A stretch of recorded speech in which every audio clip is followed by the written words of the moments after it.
Hey guys, John here with rockwest.tv. Here at NAMM 2019. Where else would you want to be but Fender? Here with Steve. He's going to talk to you a little bit about some new offerings this year that are outrageous. Go for it, man. This is a very special NAMM show for us. These guitars in general, it's an incredible opportunity. Yeah. You know, you've seen guys do fakes of these for ages, because everybody wants it. None of them have ever been right, but the man himself helped us get it right. And when it was all brought together, he was excited. We couldn't be more excited. These are these things that, mysteries are built from. No one ever recognizes that a Tele is what Jimmy used. Yes. All through the early years. The first Zeppelin record. I mean, that's a Telecaster. Yes, it is. And when you really listen close, you know it's a Telecaster. Nothing else quite sounds like these. So we've been lucky enough to do this particular model. This is the Jimmy Page Telecaster. We're doing this actually in our Ensenada, Mexico factory. So the artwork is all sort of printed on there, but we're using custom done pickups that have been spec'd off of the original. The neck shape is spec'd off the original. Even the scoop here at the headstock has been spec'd off of the original. 7 1/4 inch radius with vintage frets. So it is very much as it would have been when it hit this particular kind of setup. That era. Before it was the blonde finish, right, and everything. So he left everything the same except for the finish on the body, essentially. So having this and having it at an affordable price point that we're able to offer through Ensenada is an incredible bonus for everybody. We want as many people to get these as we can. Now, not too many people realize this, but talk about the design. So the design, and man, it's crazy because he did this with poster paints. Right. Like just kind of had this thing in his head, and it became this. Oh God, What did he name this? Not the Dragon.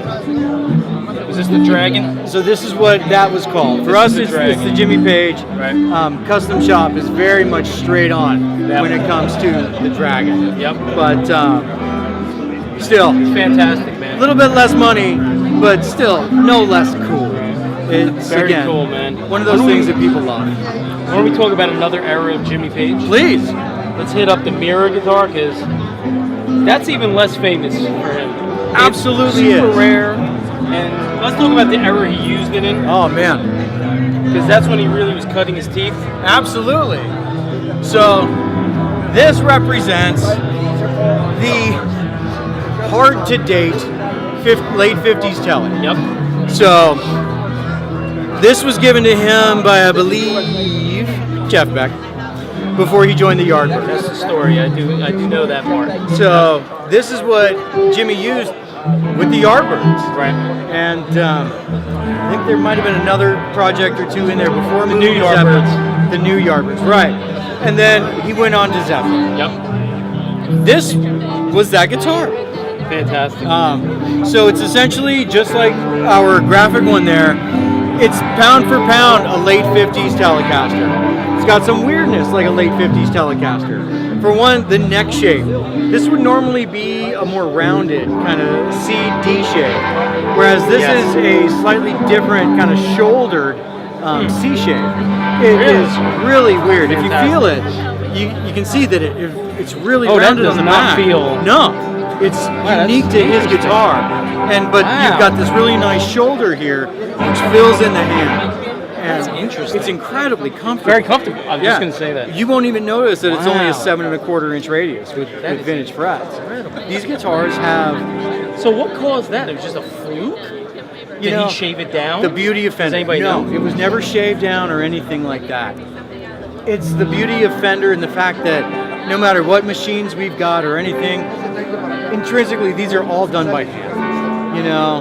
It comes out, the CNC, but there's like 150, 200 different hand processes that go into any one guitar that we do in the USA. So it's really spectacular. Is that him or is that repro? Is that a little... It is inked. It is not his. Oh, come on. But, no, I'm kidding. Hey, we got to give the custom shop something. I get you. Although, man, very cool. Theirs are so incredible. Let me tell you something. Fantastic neck. Woo, that feels spectacular. It's what helped him play really nicely. Well, it's interesting. So the one thing that outside of Jimmy Page, that we feel is really spectacular about this guitar is the fact that that era of Fender is kind of weird. Decisions were hard to make. So in late '58 into '59, they started going to a top loader, and then late '59 into '60, they were like, oh, we're going to go back because people don't like it. And so there were many of these produced with both. So I have one. I have a '60 top loader. It's unbelievable. Well, that's why I was looking at this. I felt the neck. It actually is very similar, but still not the same. Right. It's amazing. You could get two of these off the line on one day. That's hilarious. And they're going to have the variation. Fantastic. And so, of course, Jimmy Page there, and you've got, the top sitting ferrules and setups all the way back. Yep.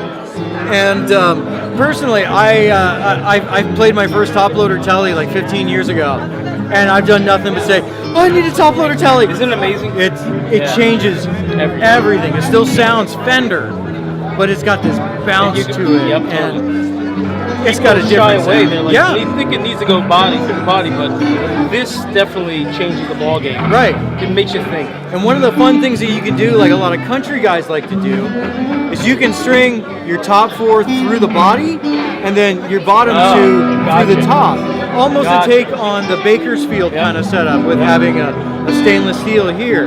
Yes. Again, it gives these, your upper strings that classic Telecaster crying sound. And then these just bounce, they pop, and they sit out in the mix just incredibly well. It's fantastic. It's a guitar, whether you're a Jimmy Page fan or not. If you're a fan of vintage style Teles, The guy wrote the book. Kind of. He wrote the book. You got to give it to him. Did a few things. There's a few things that I'm not, but man, I was a big fan, and he wrote the book as far as nobody wrote more licks. He wrote the book on lick songs, rock. It's amazing. No matter what or how you feel about any one band, you have to go. If it wasn't for them, if it wasn't for him, what would we be doing? Wouldn't be doing it. You're right. A lot of Western swing. You're right. You're right, man. So again, it's an honor and I appreciate a hell of an opportunity. So. I really appreciate you taking the time out. Every year we stop by Fender, I think they one-upped, 10 times upped. That's always the past years, man. It's amazing. But thank you so much. Very welcome. John and Steve from Fender, rockwest.tv. Check it out.